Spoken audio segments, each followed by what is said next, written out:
Hello everyone, this is Amanpreet Kaur from the channel Knowledge and We, and from today onwards we are going to start a new series for the NCERT solutions for grade 6, and for that today we are going to start with the chapter Ratio and Proportions. And before jumping into the direct solutions, let's do the introductory part. तो शुरू करते हैं फिर आज का topic. तो हमारा आज का टॉपिक रहने वाला है ratio and proportion. Ratio and proportion ये बहुत ही ज्यादा इजी टॉपिक है।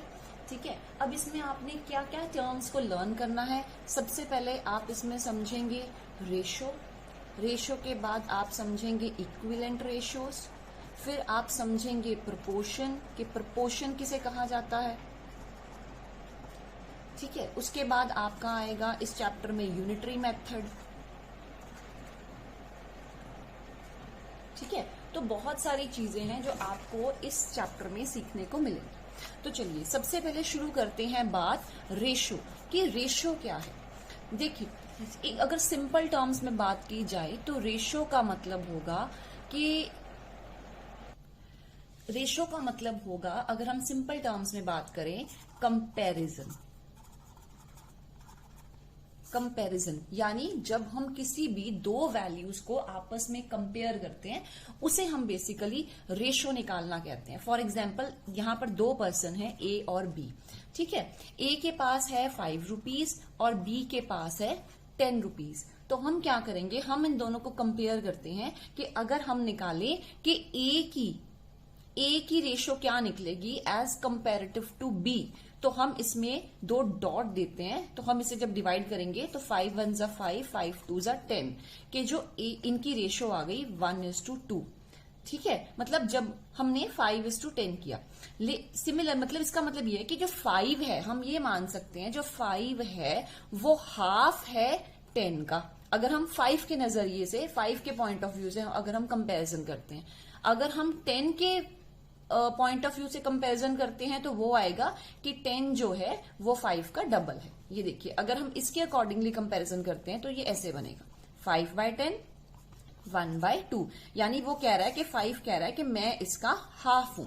लेकिन अगर हम बी के अकॉर्डिंगली कंपैरिजन करते हैं कि बी क्या है, तो बी के अकॉर्डिंगली अगर कंपैरिजन करेंगे तो 5 1 जा 5, 5 2 जा 10, यानी वो कह रहा है कि मैं ए के अकॉर्डिंगली मैं डबल हूं।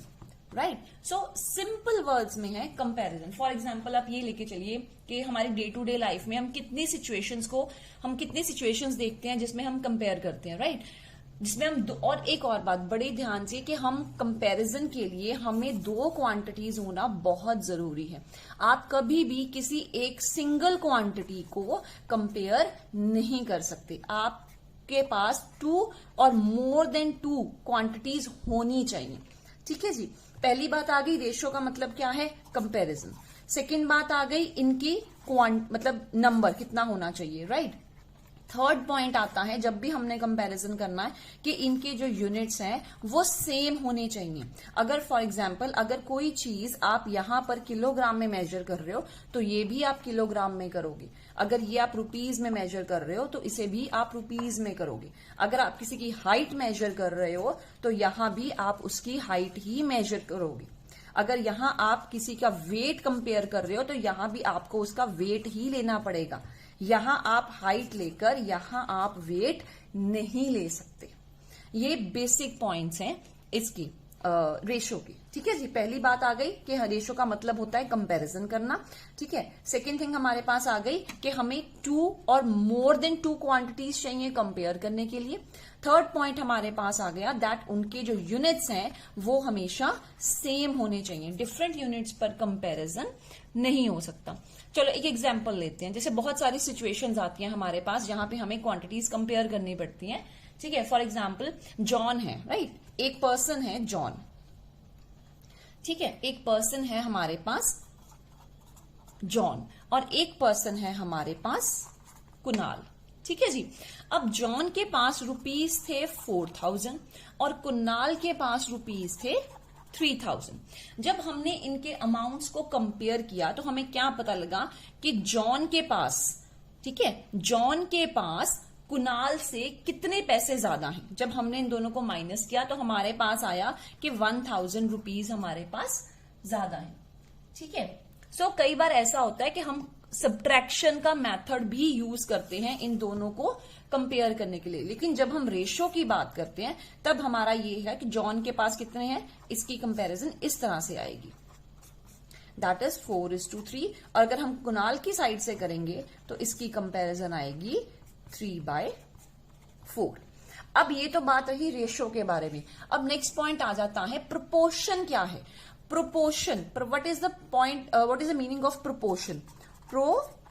प्रोपोर्शन का मतलब है जब हम कुछ रेशियोज को कंपेयर करते हैं।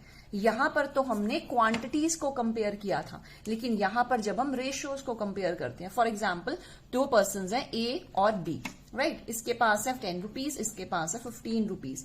फिर कोई और 2 पर्सन आ गए सी और डी, ठीक है, इसके पास है 20 रुपीज और इसके पास है 25 रुपीज।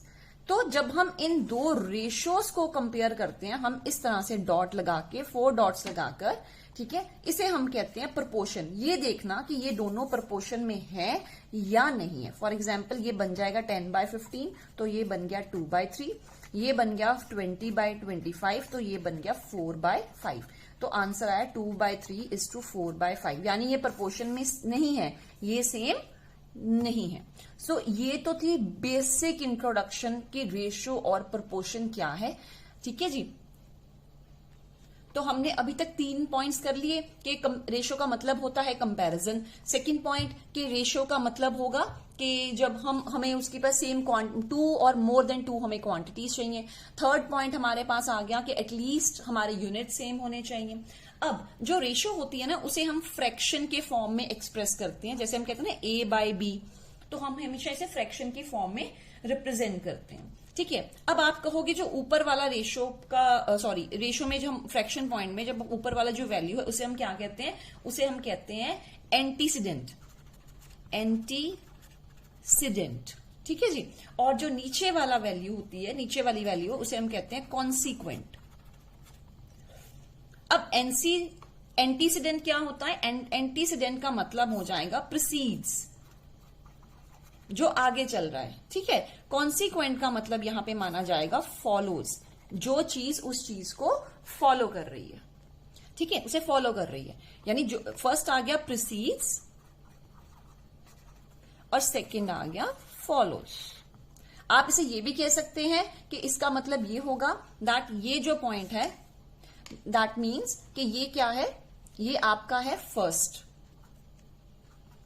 राइट, ये आपका है फर्स्ट टर्म। आप इसे फर्स्ट टर्म भी बुला सकते हैं, इसे आप सेकंड टर्म भी बुला सकते हैं।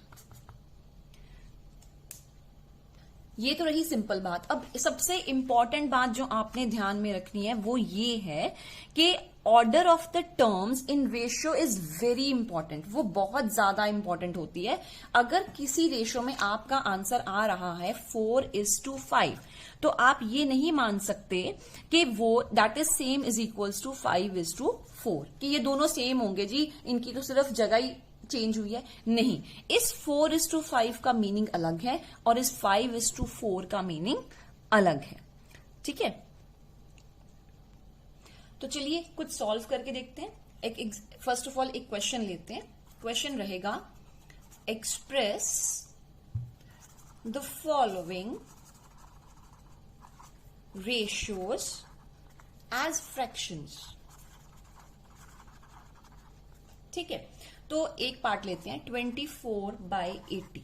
वो कह रहा है ये आपको रेशियोज दी हुई हैं, आपको इन रेशियोज को फ्रैक्शंस की फॉर्म में रिप्रेजेंट करना है। तो आप क्या करेंगे, हम बेसिकली इन दोनों को क्या कर देते होते हैं, divide 24 in the form of fraction. 24/80 जब हमने इनकी कटिंग की तो 8 3s 24, 8 10s 80। अब इसकी कटिंग और नहीं हो रही किसी सेम टेबल से, तो इसको एज अ फ्रैक्शन हमारा आंसर आ जाएगा 3/10। Let's take one more example, like 6/7 अगर आपको दी हुई है, राइट, इज टू 5/7। तो इसमें आप क्या करेंगे? ठीक है, अब मैंने आपको क्या कहा है, रेशियो का मतलब हम डिवाइड करते हैं, तो हम इसे बना लेते हैं डिवाइड का सिंबल। लेकिन डिवाइड डायरेक्टली तो सॉल्व नहीं हो सकता, तो उसके लिए हमें क्या करना पड़ेगा, हमें इनकी जो वैल्यूज हैं उनको इंटरचेंज करना पड़ेगा। तो ये कटिंग हो गई, तो आपका आंसर आ गया 6/5। तो ये तो थी आपकी इंट्रोडक्शन की part for the ratio and proportion. In the next video we are going to start with the NCERT first exercise with the solutions of chapter ratio and proportion. Till then, it's Amanpreet Kaur signing off.